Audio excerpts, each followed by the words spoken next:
Hi there, you're tuned in to the Wednesday edition of Jamaica Magazine, and I'm your host, Theodore Henry. As the nation continues to grapple with the recent outbreak of leptospirosis, it's important that we all take the necessary steps to protect ourselves and our surroundings. Later in the program, we'll be sharing key tips to help keep you and your loved ones safe. The news is next. Stay tuned. Do your part to prevent mosquito breeding. Mosquitoes will breed in any container that holds water. Tightly cover water storage containers such as drums, barrels, buckets and tanks. If this cannot be done, pour cooking oil on the water surface. Punch holes in all tins, plastics and beverage boxes to prevent the collection of water before disposal. Cover all tires or fill with dirt to prevent water collection. Scrub all vases once per week to remove mosquito eggs. Use mosquito repellents to protect yourself from mosquito bites. Dispose of garbage properly by placing in plastic bags and securing properly to prevent water collection. A message from the Ministry of Health and Wellness.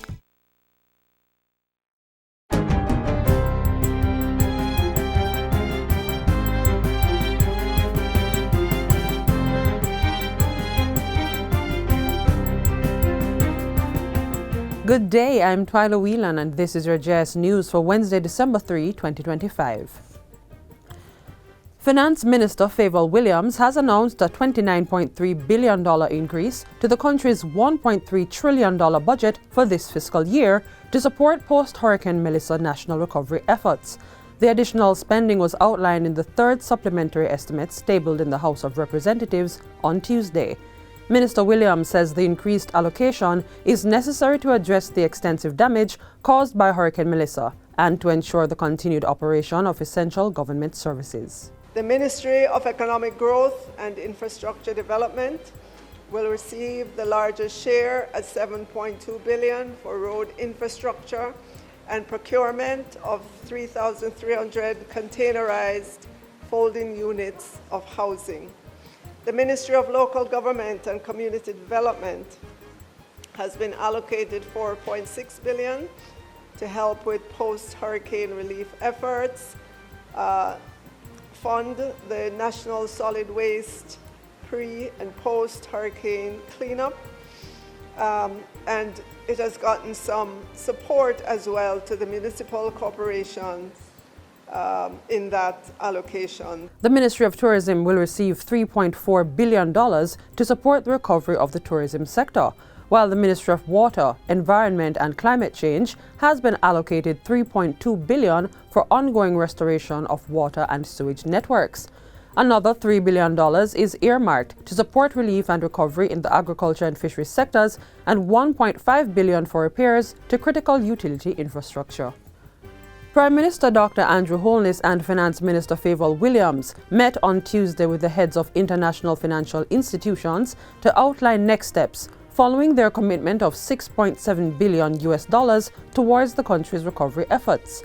Giving a statement in Parliament on Tuesday, Dr. Holness said the meeting sought to align implementation pathways and make preparation for rapid disbursement. The swift, coordinated response from the IFIs is a direct vote of confidence in Jamaica's governance. It reflects the credibility we have built through the years of fiscal discipline in managing our economy, in reducing our debt, in strengthening institutions, in managing corruption.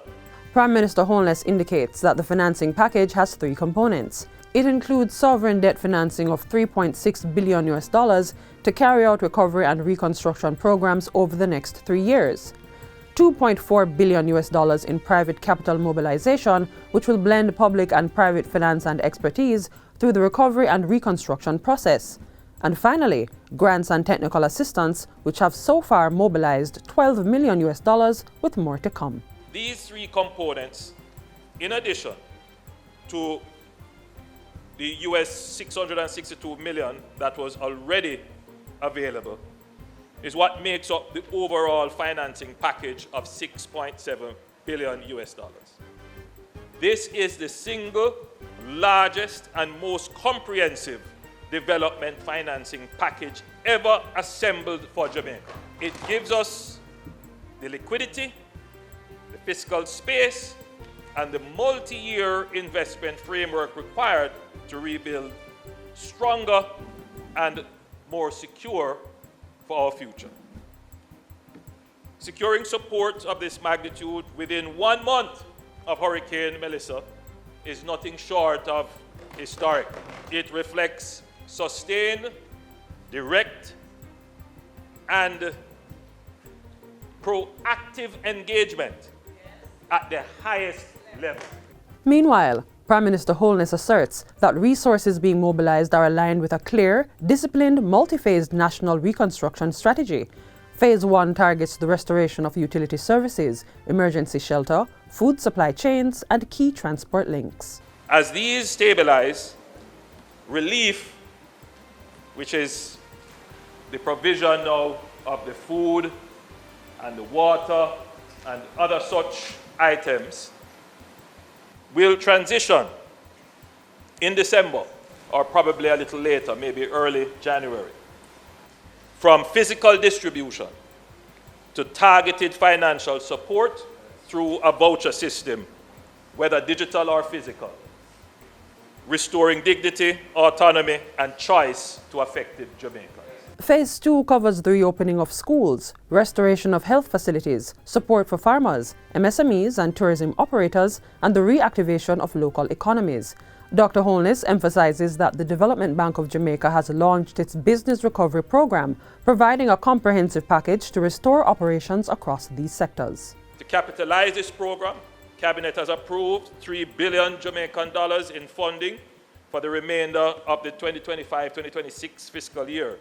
Further allocations will be made for the coming budget. The third phase will focus on resilient reconstruction of housing, schools, public buildings, roads and bridges, among other areas. The reconstruction effort being deployed across infrastructure, housing, digitalization, logistics, agriculture, and energy will create thousands of jobs, crowd in private investment, improve national productivity, protect fiscal sustainability.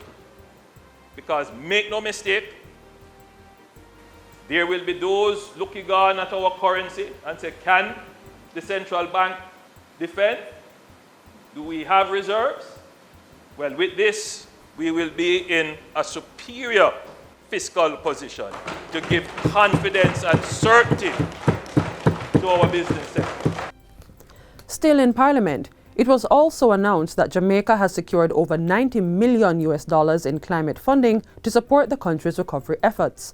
Portfolio Minister Matthew Samuda says this resulted from several working meetings and bilateral engagements at the 30th session of Conference of Parties to the UN Framework Convention on Climate Change held last month. Among the outcomes is access to $50 million through the Clean Energy Fund, CTF, at deeply concessional rates as a sub-portion of Jamaica's program with the World Bank. Minister Samuda says opportunities exist for Jamaica to obtain a portion of this fund as a grant, owing to the exceptional circumstances brought on by Hurricane Melissa. Meanwhile, an extraordinary allocation of $20 million in grant funding has been requested under the pilot program for climate resilience.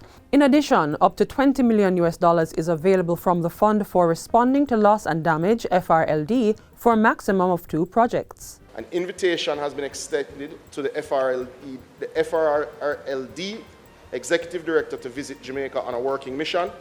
A notification was formally given of Jamaica's intent to submit 2 projects to the FRLD, one for budgetary support to government through programs, and the other through a direct access entity, which is likely to be JSIF.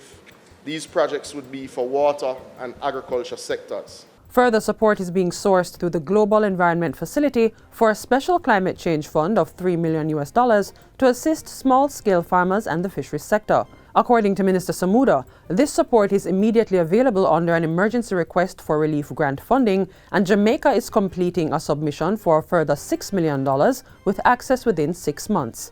Minister Samuda adds that the Caribbean Development Bank, CDB, has made available a relief grant of $500,000 for a climate resilience project to support the emergency response and restoring agriculture in a climate-smart way.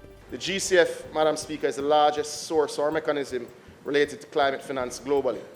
Further discussions are continuing with the GCF Of note, we have confirmed 2 working visits with GCF executives to finalize submissions to the board that analyzes GCF projects.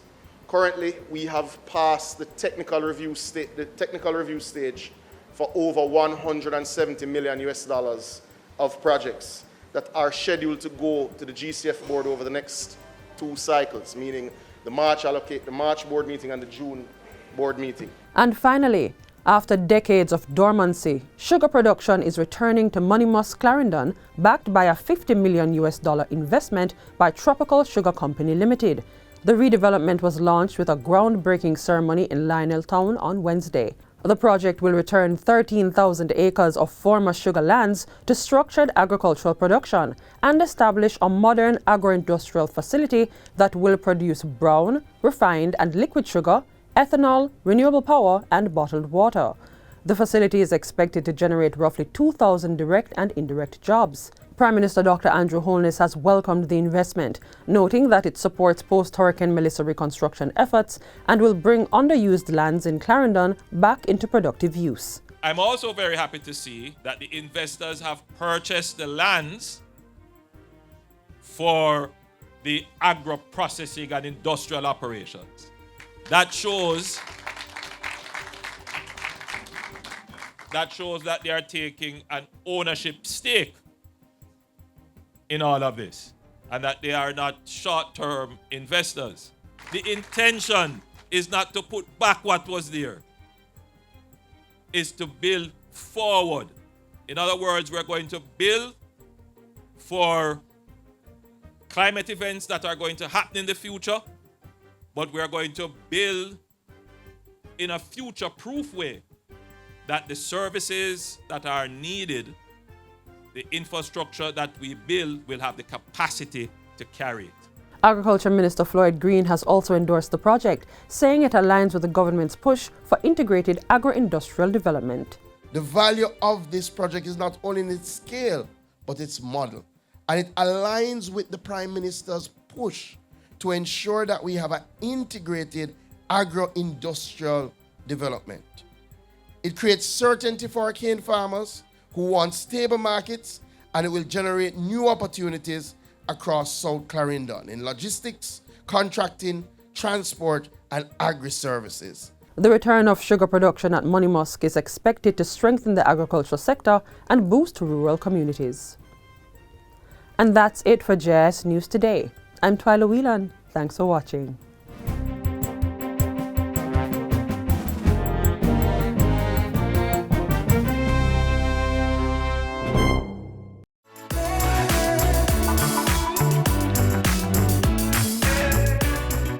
The purpose of the power of attorney is to give someone else the legal authority to make decisions and act on your behalf. If you have never really considered why this might be necessary, we have you covered. Our next feature has all the information.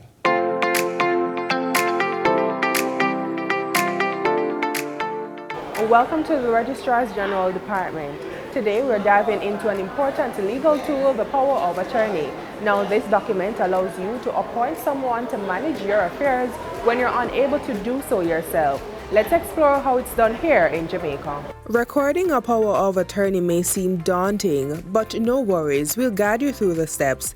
But first, let's talk about what a power of attorney is and why it's crucial. A power of attorney is a legal document that authorizes an individual to act on your behalf as it relates to matters that could be legal, financial, personal, or medical decisions. In short, a power of attorney allows you to make decisions on behalf of someone as if you were them. Now let's look at the process of drafting a power of attorney. The RJD does not provide the services or facilitates the drafting of a power of attorney.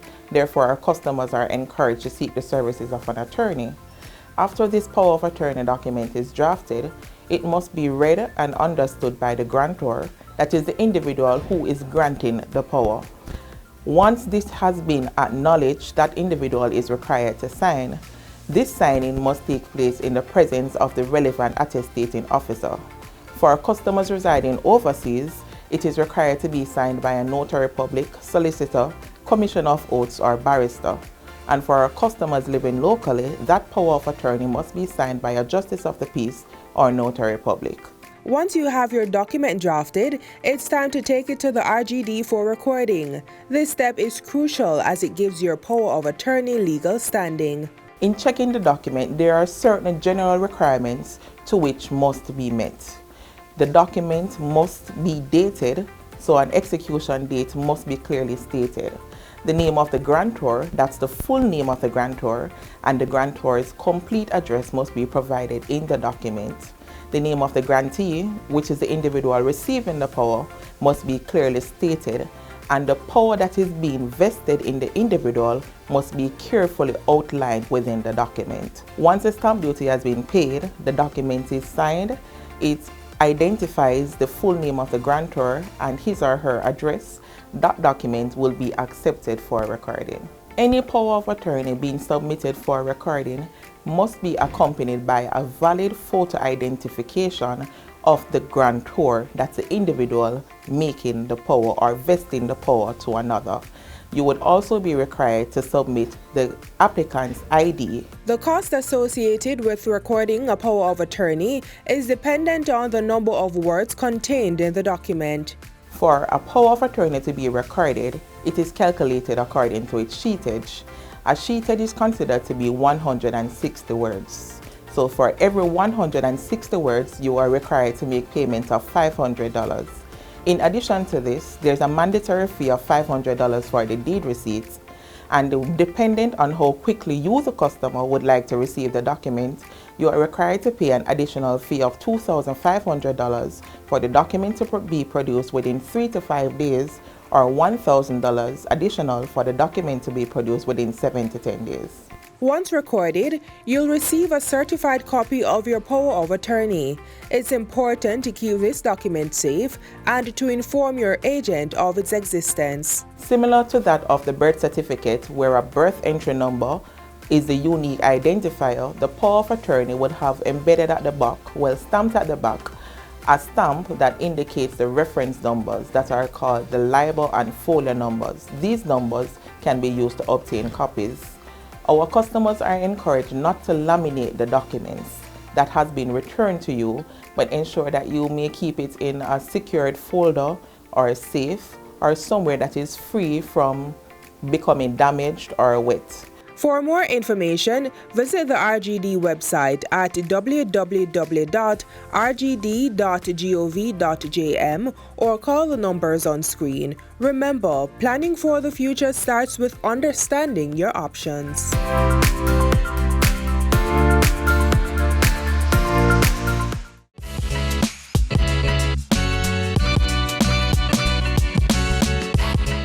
Did you know that Jamaica has its very own bean-to-bar chocolate company? Well, you do now. Up next, the owners share how they planted their roots and built this rich, dark, heart-healthy delight from the ground up.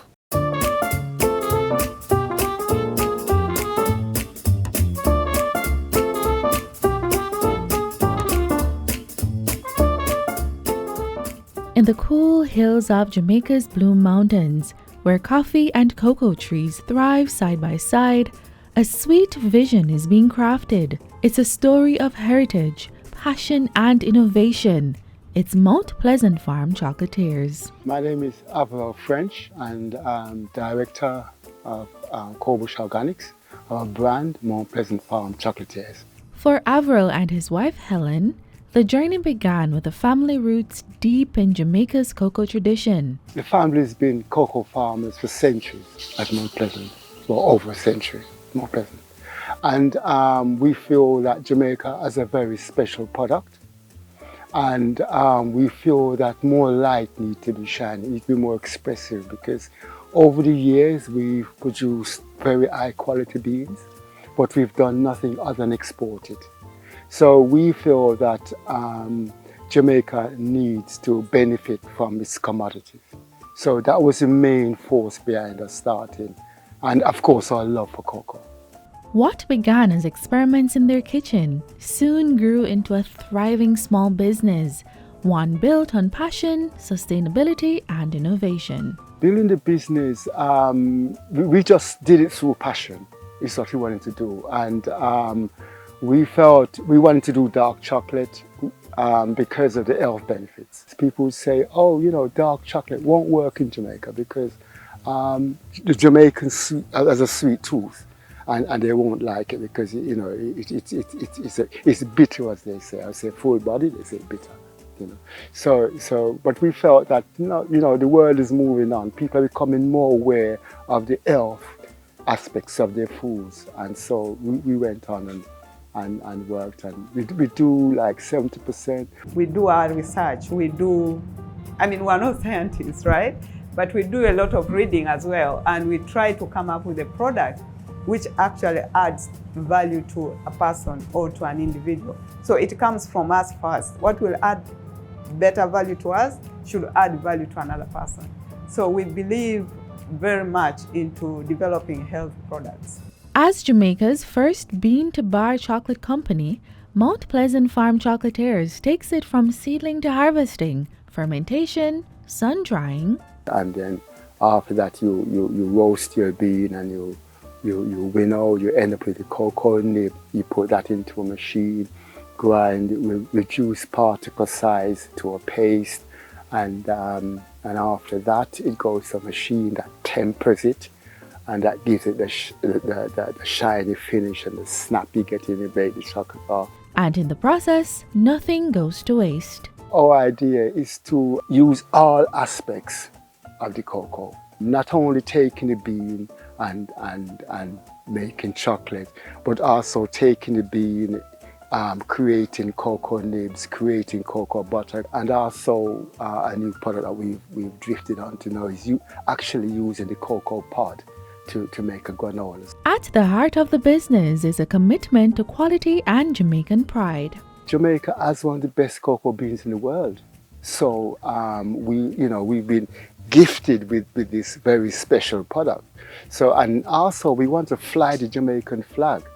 And Jamaica is known for the quality of its products. So we felt that we wanted cocoa to be up there and to be present in the market because it's a very high quality product. We always think Mount Pleasant as a family brand, as a family company, a product which is developed or a brand which is developed to enter into the Jamaican family setting with the health products. Part of that quality comes from where the cocoa is grown, 3,000 feet above sea level among the fruits and coffee of the Blue Mountains. Support from the government and other local and international partners has also helped the brand take root and grow.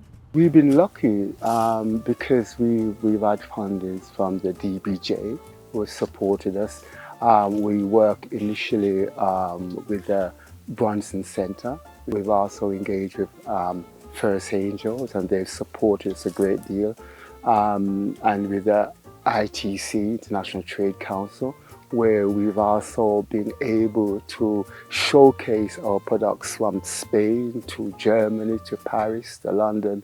And the Expo Jamaica trade show, which enjoys government support through JAMPRO, provided another boost. Expo Jamaica, it was great. It was absolutely great because a lot of people know of the brand and they come and say, we buy your products here and there and congratulations, and they love it, and you know we get that, and we get people who is this Jamaican chocolates and of course we introduce it to them. But Avril and Helen are not stopping there.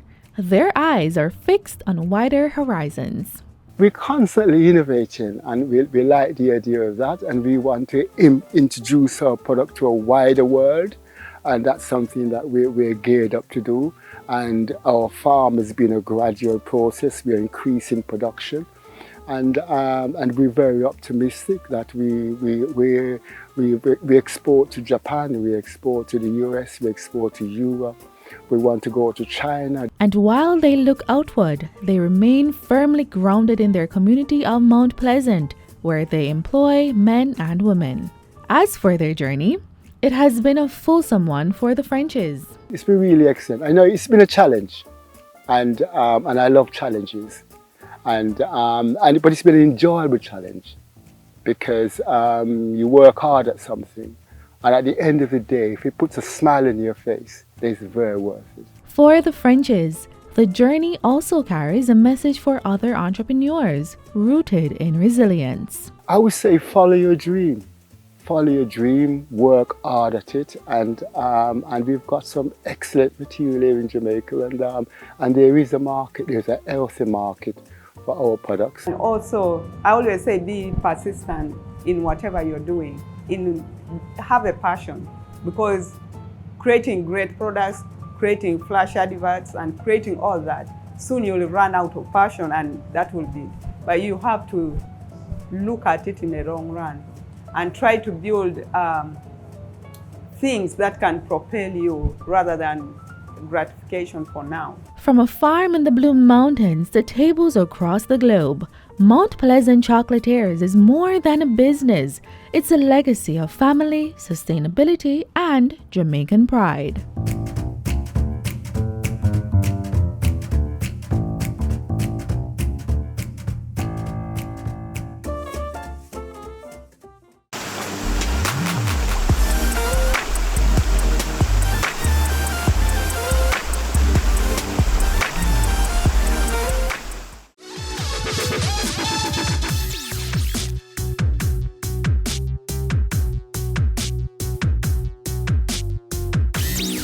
Leptospirosis is a serious bacterial disease spread through water, soil, or food contaminated by the urine of infected rodents or animals.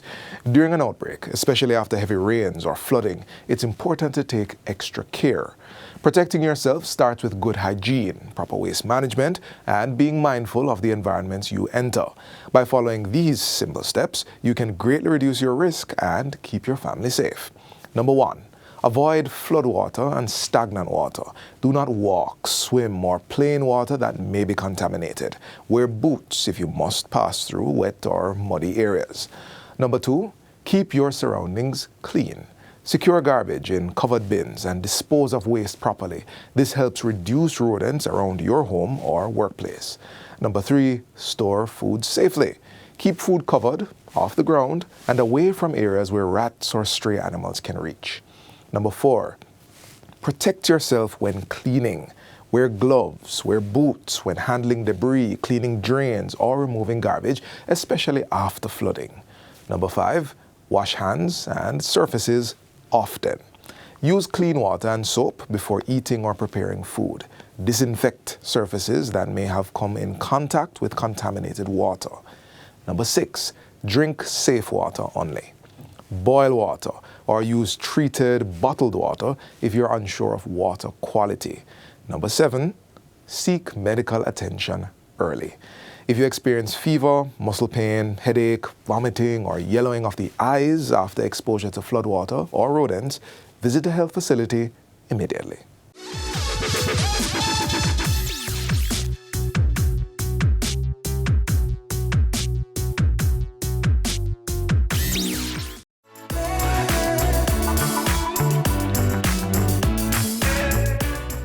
We're at the end of today's show, but be sure to join us again tomorrow for another lineup geared towards providing you with information on the government's policies and initiatives for building a better Jamaica. You may visit our website, jis.gov.jm, to rewatch this show or to catch up on the others we have on the site.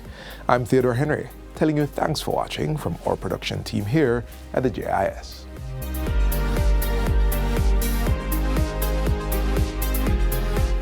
This has been a production of the Jamaica Information Service, the voice of Jamaica.